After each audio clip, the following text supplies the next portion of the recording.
여러분, 혹시 이런 얘기 들어보셨나요? 나의 자녀가 ENFP인가? 정확한 성향은 기억이 나지 않는데, 공부에 유리하다는 INTJ로 우리 아이를 바꿀 방법은 없는지 묻는 부모님이 계셨다고 해요. 진짜 황당하죠?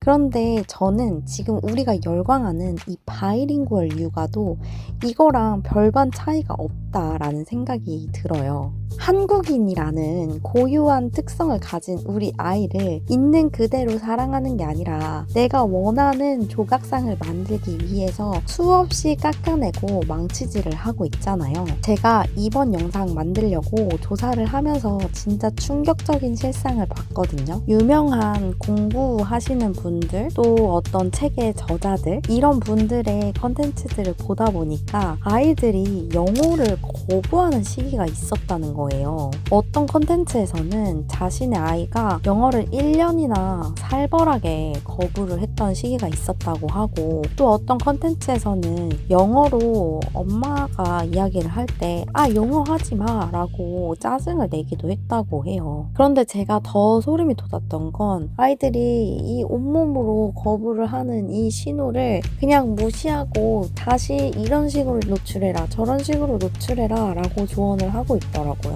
심리 수업을 들으면서 가장 뼈저리게 깨달았던 건 뭐냐면, 우리 아이들을 무조건적으로 수용해야 한다는 거였어요. 아이들의 존재 그 자체를 수용하는 게 아니라 어떤 조건을 갖추었을 때 수용하고 사랑하는 경험을 아이들이 하게 된다면, 아이들은 평생 타인의 인정에 목을 매고 조금만 실패해도 존재 자체가 부정당하는 아주 극심한 고통에 시달리면서 살아가게 돼요. 이건 단순 유년기뿐만 아니라 성인까지도 이어지는 가장 큰 부작용이거든요. 자, 일단 바이링구얼이라는 이 용어부터 좀 바로 잡을 필요가 있다고 전 생각을 해요. 제가 왜 한국에선 바이링구얼이 말도 안 되는 소리다 라고 하냐면, 바이링구얼이란 일상생활에서 행복하게 살아가는 데 있어서 두 언어가 꼭 필요한 사람들, 이런 사람들을 바이링구얼이라고 지칭하는 거예요. 하지만 한국은 어떤가요? 이 대한민국은 정말 완벽한 단일 언어 국가잖아요.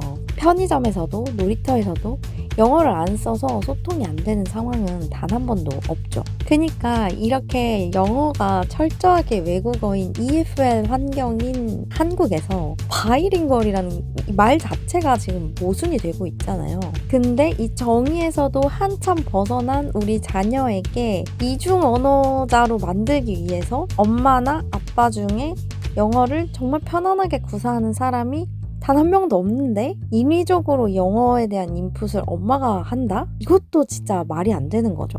이 영어 전집이나 오디오북 같은 거 판매하시는 분들이 근거로 내세우는 수많은 연구들, 그것도 그 연구의 진짜 목적과 배경을 좀 보실 필요가 있어요. 이 연구들의 진짜 목적은 뭐냐면, 이중언어 환경에서 그 아동들이 겪는 혼란을 어떻게 하면 줄여줄지, 어떻게 건강하게 지원할지, 이런 걸 고민하기 위해서 시작된 연구들이거든요. 다문화 가정이나 이민자 가정의 아이들을 돕기 위한 연구를 가져다가 단일 언어 환경의 아이를 이중 언어자로 개조시키기 위해서 마치 이렇게 하면 원어민처럼 말할 수 있어요 하는 성공 비법인 것처럼 포장하고 바이링구얼 될 수 있어요 라고 홍보하는 건, 이건 진짜 명백한 왜곡입니다. 이중언어 환경이 아닌 아이를 억지로 그 틀에 끼워 넣으려고 하는 건 교육적인 지원이 절대로 아니에요. 한국에서 아무리 엄마가 영어를 노출한다고 해서 그 아이가 바이링구얼이 되는 건 절대로 아닙니다. 아이는 그저 남들보다 영어를 일찍 시작한 조기 학습자일 뿐이에요. 그래서 임동성 교수님의 강의도 제가 진짜 한 3개 정도 들었고, 이중언어에 대한 컨텐츠들도 몇 가지를 봤거든요.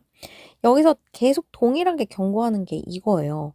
제발 집에서 서툰 영어로 아이에게 말 걸지 말라고 하시더라고요. 부모가 가장 편안하게 잘 할 수 있는 모국어로 인풋을 줘야 뇌 발달이 극대화된다고 합니다. 나중에는 아이랑 대화 자체가 안 될 거라고 하는 그 경고를 정말 귀 기울여 들으셔야 합니다. 그리고 제가 해외 사례들도 좀 살펴보았는데 영어권 국가에서 프랑스어로 교육을 하는 이 프랑스어 이머전 프로그램 같은 거 있거든요. 국제학교 같은 거예요. 그런데 이런 프로그램들도 진짜 어려도 만 5, 6세부터 그러니까 정식적인 어떤 공교육이 시작되는 시기부터 이 외국어 노출을 시작을 하거든요. 그리고 가장 주목해야 할 건 이 어린아이들이 그 시기에만 딱 인풋 넣고 끝나는 게 아니라 이 유치원부터 고등학교까지 이어지는 진짜 엄청난 장기전을 전제로 하고 있다는 거예요.